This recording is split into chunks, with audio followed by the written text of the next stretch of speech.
Doctor تیزی سے ہسپتال میں داخل ہوا، کپڑے تبدیل کیے اور سیدھا آپریشن تھیٹر کی طرف بڑھا۔ اسے ایک بچے کے آپریشن کے لیے فوری اور ہنگامی طور پر بلایا گیا تھا۔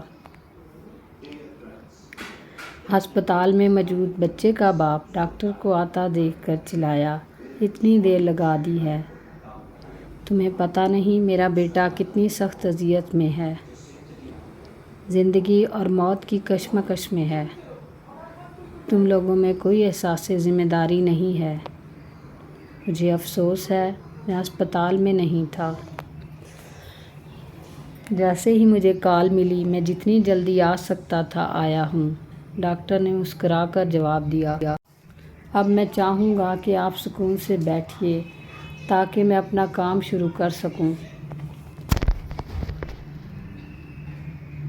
میں اور سکون سے بیٹھوں؟ اگر اس حالت میں تمہارا بیٹا ہوتا تو کیا تم سکون سے بیٹھتے؟ اگر تمہارا اپنا بیٹا ابھی مر رہا ہو تو تم کیا کرو گے؟ باپ غصے سے بولا۔ ڈاکٹر پھر مسکرا کر کہا،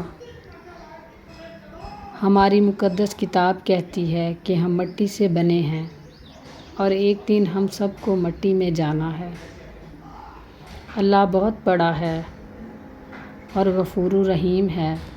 ڈاکٹر کسی کو زندگی نہیں دیتا، نہ کسی کی عمر بڑھا سکتا ہے۔ اب آپ آرام سے بیٹھیں اور اپنے بیٹے کے لیے دعا کریں۔ ہم آپ کے بیٹے کو بچانے کی پوری کوشش کریں گے۔ بس ان لوگوں کی نصیحتیں سنو، چاہے تمہیں ان کی ضرورت ہو یا نہ ہو۔ بچے کا باپ بڑبڑایا۔ آپریشن میں کئی گھنٹے لگ گئے، لیکن بالآخر جب ڈاکٹر آپریشن تھیٹر سے باہر آیا تو اس کے چہرے پر مسکراہٹ تھی۔ تمہارا بیٹا اب خطرے سے باہر ہے۔ اگر کوئی سوال ہو تو نرس سے پوچھ لینا۔ یہ کہہ کر وہ آگے بڑھ گیا۔ کتنا مغرور ہے یہ شخص، کچھ لمحے کے لیے بھی نہیں رکا کہ میں اپنے بچے کی حالت کے بارے میں ہی کچھ پوچھ لیتا۔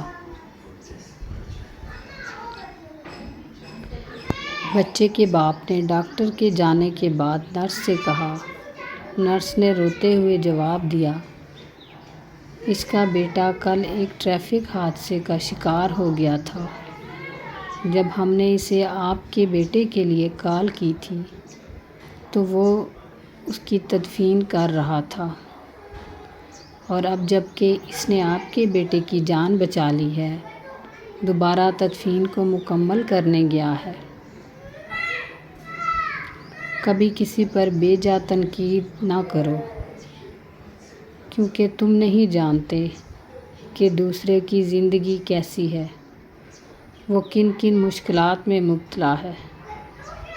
ویڈیو اچھی لگی ہو تو اسے اپنے فرینڈ کے ساتھ ضرور شیئر کریں۔ مجھے اجازت دیں، اللہ حافظ۔